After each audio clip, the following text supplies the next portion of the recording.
নমস্কার বন্ধুরা, আজকের ভিডিওতে ৩টি স্টক নিয়ে কথা বলবো, যে ৩টি স্টক র‍্যাডারে রাখা যেতে পারে সুইং ট্রেডিং এর জন্য। তার আগে যারা চ্যানেলে প্রথমবার ভিজিট করছেন অবশ্যই চ্যানেল সাবস্ক্রাইব করে বেল আইকন প্রেস করবেন, লাইক করে দেবেন। আর হ্যাঁ, এই ভিডিওটা সম্পূর্ণ এডুকেশনাল পারপাস, এখানে কোনো রকমের বাই সেল বা হোল্ডের রেকমেন্ডেশন দেওয়া হচ্ছে না। কাজেই নিজের ফিনান্সিয়াল অ্যাডভাইজারের সাথে কথা বলবেন, নিজে টেকনিক্যাল অ্যানালিসিস করবেন, তারপরে কিন্তু ডিসিশন নেবেন। আজকের প্রথম stock Mariko limited. Mariko limited FMCG সেক্টরের একটি খুব ভালো স্টক। স্টকটিকে সিলেক্ট করার মেন কারণ সেটা হচ্ছে স্টকটিকে যদি আমরা একটু ভালো করে অবজার্ভ করি তাহলে দেখতে পাবো এই জায়গাতে কিন্তু স্টকটা একটা সময় কনসলিডেশনের মধ্যে ছিল। তারপরে এখান থেকে ব্রেকআউট দেয়, এখানে হাই বানায়, হাই বানানোর পরে দেখুন এখানে একটা আবার আমরা পুল ব্যাক দেখি। পুল ব্যাকের পরে স্টকটি ধীরে ধীরে কিন্তু উপরের দিকে যাচ্ছে। তো এই যে স্টকটি ধীরে ধীরে উপরের দিকে যাচ্ছে, তার যে প্রিভিয়াস হাই ছিল সেই হাইকে কিন্তু আজকের দিনে টাচ করেছে এবং এক্স্যাক্টলি ওই হাইয়ের কাছেই ক্লোজিংটা দিয়েছে।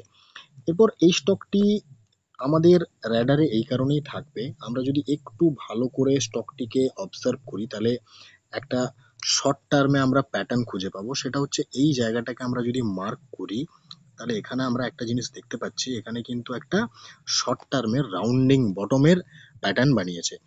তো একদম সিম্পল আমাদের চিন্তা ভাবনা যেটা থাকবে সেটা হচ্ছে, যদি আমরা দেখি 637-এর ওপরে আগামী একটা দুটো ট্রেডিং সেশনের মধ্যে কোনো ভালো গ্রিন কালারের ক্যান্ডেলের ক্লোজিং এবং এখানে যদি আমরা ভলিউমকে ইনক্রিজ হতে দেখি তাহলে কিন্তু সেই ব্রেকআউট ক্যান্ডেলে আমরা কিন্তু আমাদের একটা বাইং এর অপরচুনিটি পেতে পারি।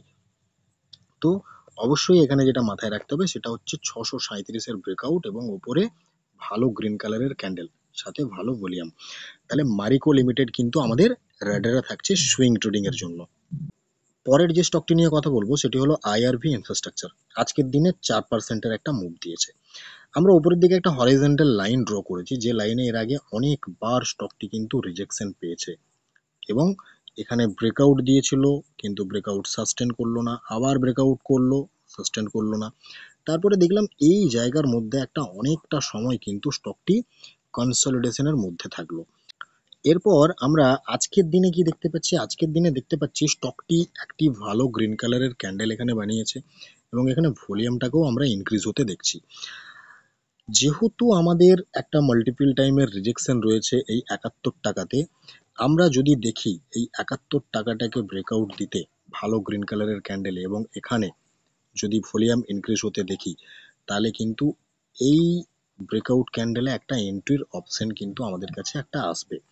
আর টার্গেট আমাদের যেটা দাঁড়াবে, আমাদের টার্গেট কিন্তু প্রথম দাঁড়াবে এই জায়গাটা সুইং ট্রেডিং এ 71 থেকে 76। যদি 76 টাকাটাকে আমরা ব্রেক করতে দেখি তাহলে কিন্তু আমরা আরো ভালো মুভ স্টকটির থেকে নিয়ার ফিউচার দেখতে পেতে পারি। কাজেই আইআরবি ইনফ্রাস্ট্রাকচারও কিন্তু আমাদের র্যাডারে থাকবে। পরের যে স্টকটি নিয়ে কথা বলবো সেই স্টকটি হলো জেকে পেপার লিমিটেড। এই স্টকটিকে সিলেক্ট করার মেন কারণ সেটা হচ্ছে এই জায়গাতে আমরা দেখেছিলাম একটা লম্বা র্যালি, তারপরে এই জায়গাটাতে স্টকটি বেশ কিছুটা সময় কনসলিডেশন করে, এই কনসলিডেশন এরিয়াটাকে ব্রেক করে যে গ্রিন কালারের ক্যান্ডেলে, সেই ক্যান্ডেলের এগেনস্টে ভলিউম দেখুন কত সুন্দর ভলিউম। এরপর যেহেতু আমরা হেভি ভলিউমের সাথে ওই ক্যান্ডেলটিকে দেখেছিলাম, আমরা এই ক্যান্ডেলের যে হাই সেই হাই এবং লোকে আমরা প্রথমে মার্ক করে নেব। মার্ক করার পরে আমরা একটা জিনিস দেখতে পাচ্ছি, স্টকটির যে গ্রিন কালারের ক্যান্ডেলটি ছিল সেই ক্যান্ডেলের লোকে কিন্তু ব্রেক করেনি যখন এখানে পুল ব্যাক দেখিয়েছিল। তারপরে এখান থেকে আবার কিন্তু উপরের দিকে যাওয়ার একটা টেন্ডেন্সি তৈরি করেছে স্টকটি। এবং সবচেয়ে বড় কথা হচ্ছে এই গ্রিন কালারের ক্যান্ডেলটি যখন ক্রিয়েট করেছিল এখানে ভলিউম যেমন হাই ছিল, কিন্তু পুল ব্যাক যখন করলো তখন দেখুন ভলিউম কিন্তু ড্রাই, অর্থাৎ এই জায়গার থেকে কিন্তু একটা বাউন্স ব্যাক আসার প্রবল সম্ভাবনা স্টকটিতে রয়েছে।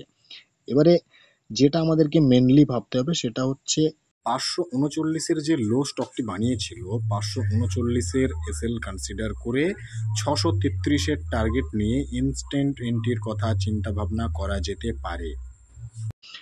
আর টার্গেট কোথায় হবে? 633। 633-কে যখন ব্রেকআউট দেবে তখন কিন্তু অনেক লম্বা মুভ আমরা এই স্টকটির থেকে নিয়ার ফিউচার দেখতে পেতে পারি। কাজেই জেকে পেপার লিমিটেড কিন্তু সুইং ট্রেডিং এর জন্য আমাদের র্যাডারে থাকা উচিত বলে আমি মনে করি।